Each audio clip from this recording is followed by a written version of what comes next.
Police and Auxiliary Services Act, hii ni sheria sura namba 322 ambayo ndio inasimamia jeshi la polisi.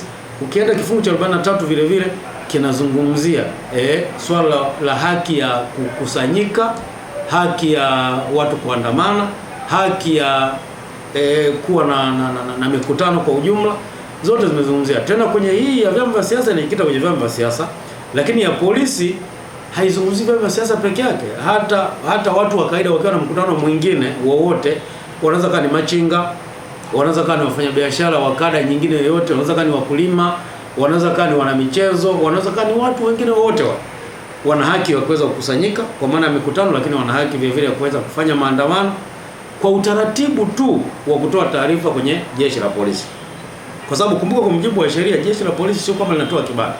Jeshi la polisi kazi yao ni kwa ajili ya kupokea taarifa ili liweke utaratibu mzuri wa uratibu, kwa malengo kwamba isije ikatokea pengine nyinyi mmeomba kufanyia mkutano uwanja X, lakini uwanja X pengine kuna taasisi nyingine imeomba kufanyia pale pale. Sasa msipokuwa na chombo ambacho kina coordinate kwamba nani awepo wapi, inaweza katokea pale mkajikuta mmeenda mgongano, ikatokea vurugu. Kwa hiyo maana jeshi la polisi ndio pale kusaidia kwamba nyinyi mnataka kufanyia uwanja huu, labda wenzenu wapo, nyinyi mtafuta labda uwanja mwingine alternative, au mnataka mfanye tarehe hiyo labda kwa sababu labda kuna tishio labda pengine la kiusalama ambao ni dhahiri, pengine ilikuwa limetangazwa au polisi wanalo.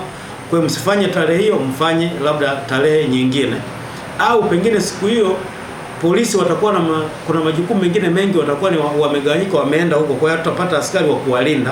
Kwa hiyo tunaomba iende hizo tarehe nyingine ya mbele yake ambapo polisi watakuwepo kwa ajili ya kuwasaidia kutoa ulinzi. Sheria inataka hivyo, sio kwamba waende kwa ajili ya kutoa kibali. Kwa hiyo polisi kwa mujibu wa sheria hawatoi kibali. Tena tunazungumzia hata hiyo taarifa haitolewi kwa IGP, inatolewa kwa mkuu wa polisi kwenye wilaya husika au OCD, officer commanding the district. IGP yeye ni mtu, unajua sheria ikimtaja mtu specifically, maana yake nataka yule aliyetajwa ndio atekelezwe. Haiwezi kama imemtaja OCD alafu utekelezaji unafanywa na IGP. Kama sheria ingesema hivyo, ingesema labda IGP anaweza kaagiza au polisi yoyote, lakini sheria ilitaja kwamba fulani ndio ambaye ameruhusiwa kwa ajili ya kutoa hizo taarifa, kwa maana kwamba taarifa ipokee kwake na yeye ndio ataratibu hilo jambo. Na sheria inasema ukishatoa taarifa kwenye jeshi la polisi, chama au watu ambao wametoa taarifa wanatakiwa kuendelea na maandalizi kwa ajili ya mkutano. Kwa maana yake nini? Kwamba moja kwa moja sheria haikutaka polisi wazuie, yani kuzuia ni pale tu inavyotokea kuna mazingira, tunasema ni exception, ambao maana yake kuna mazingira ya dhahiri ya kiusalama, au kuna jambo ambalo linapelekea askari wasiwepo wa kutosha kwa ajili ya kuwasaidia kutoa ulinzi kwa ajili yenu. Kwa hiyo maana sheria ilikaa kwa mfumo huo. Sasa sijajua ni wapi hii busara mpya imetoka ya kusema polisi sasa wanaamua kuweza kutoa kibali au wasitoe. Na mbaya zaidi ambayo nimeiona, na hii inatupa picha na pengine ni mjadala wa kikatiba, kwamba tumeona hichi kipindi chote mikutano ilikuwa inaenda vizuri, wala hapakuwa na tatizo, lakini kitanda cha waziri kuzungumza tayari jeshi la polisi imeanza kuzuia mikutano watu wasifanye. Sasa kumbe hii inaleta picha kwamba kumbe mara nyingi polisi hawafanyi majukumu yao kwa utashi wao. Maana yake hii inaleta picha kwamba wanafanya kwa mashinikizo. Alafu kumbuka, waziri huyu ambaye anatoa maelekezo, yeye ni mwanachama wa chama fulani cha siasa, halafu yeye ni kiongozi wa serikali ambayo ndio inakosolewa pengine na chama fulani.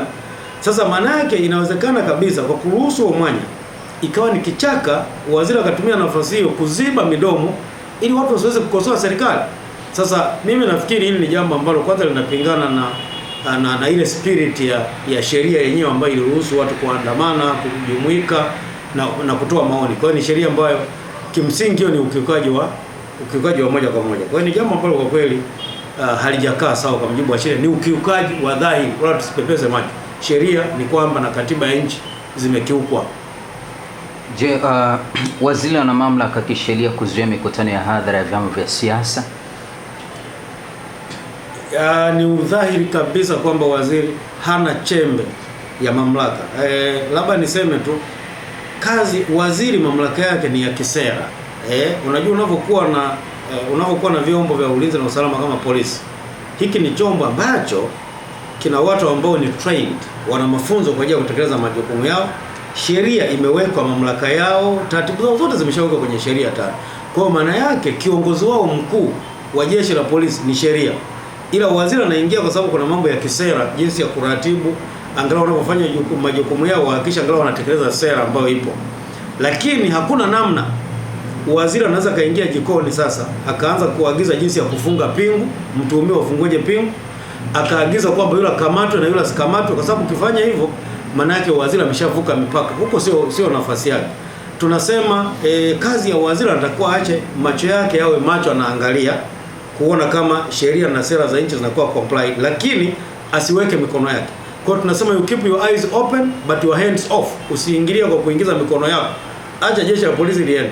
Kama kuna mambo labda ya kisera na kukosewa, unaweza ka advise, au mwisho wa mwaka mkikaa mnapofanya tathmini ya utendaji mkaonyesha mapungufu, kama mlikuwa na mapungufu hapo kwenye sera yetu, pengine labda ya ulinzi, labda watu wameendelea kutekwa, imeonekana hamjawa na pengine mechanism au strategy ya kuweza kupambana nayo. Hayo ni mambo ambayo waziri anaweza kukaa baadaye kwa ajili ya kuadvise, kuona wanatakiwa na mkakati. Sio kwamba yeye aingie kwamba sasa nimeagiza bwana wale wenye macho mekundu wote watakuwa wavuta bangi, nimeagiza mkakamati.